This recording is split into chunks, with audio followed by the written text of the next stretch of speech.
Les gens ont tellement envie de connaître la vérité sur le sabbat, mais nous ne savons pas une bonne manière de le transmettre aux autres. Dans quel sens? Actuellement, nous vivons par la grâce.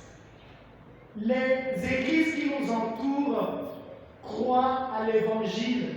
Ils sont attachés à l'évangile, les saluts par la grâce.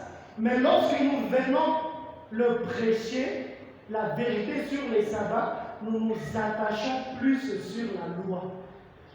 Nous pensons que c'est à travers la loi que nous sommes sauvés. Or, cela est archi faux. Nous sommes sauvés par la grâce, mais par le moyen de la loi. La loi n'est pas un modèle de vie chrétienne.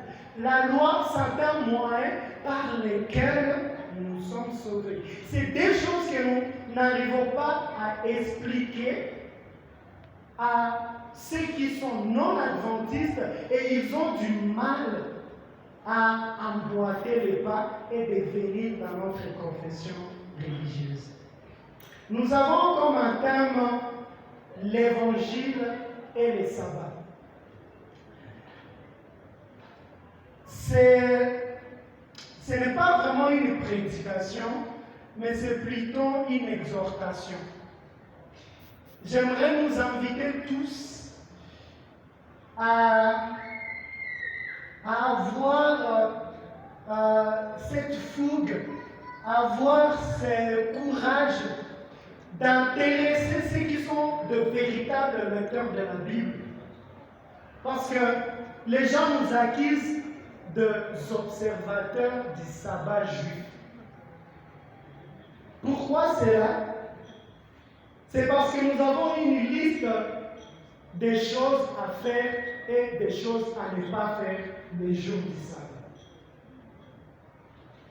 Cela nous amène à ne pas attirer les gens dans notre église parce que nous nous rattachons plus sur la loi et nous n'avons pas la facilité d'expliquer quel est le lien entre l'évangile et le sabbat. Ce thème, je l'ai tiré d'un livre d'un important théologien adventiste. Je ne sais pas si parmi nous le connaissons. Il s'appelle au nom de pasteur Dr Jacques Sekeira. Je ne sais pas s'il y a quelqu'un qui le connaît.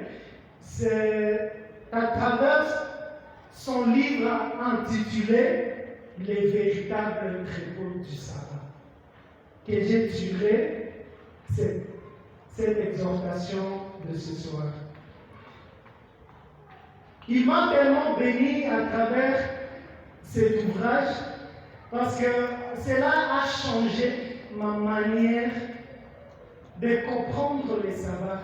Je pensais qu'il n'y avait pas un lien entre l'évangile et les sabbats, mais lorsque je me suis focalisé sur la lecture de cet ouvrage, cela a changé ma vie. Cela m'a tellement édifié et j'aimerais qu'ensemble, que nous puissions nous munir de cet ouvrage. Si vous en aurez besoin, j'ai cet ouvrage pour que nous puissions montrer aux gens que les sabbats ne pas seulement expliqués à travers la loi, mais les sabbats ont un lien avec l'évangile. Alors, définissons qu'est-ce qu'est le sabbat. Je pense que tout le monde peut répondre à cette question. Mais j'aimerais définir les sabbats à travers l'évangile. Quand j'ai lisé cet ouvrage, j'ai découvert la définition du sabbat. L'auteur définit le sabbat comme l'œuvre achevée de Dieu à travers Jésus-Christ.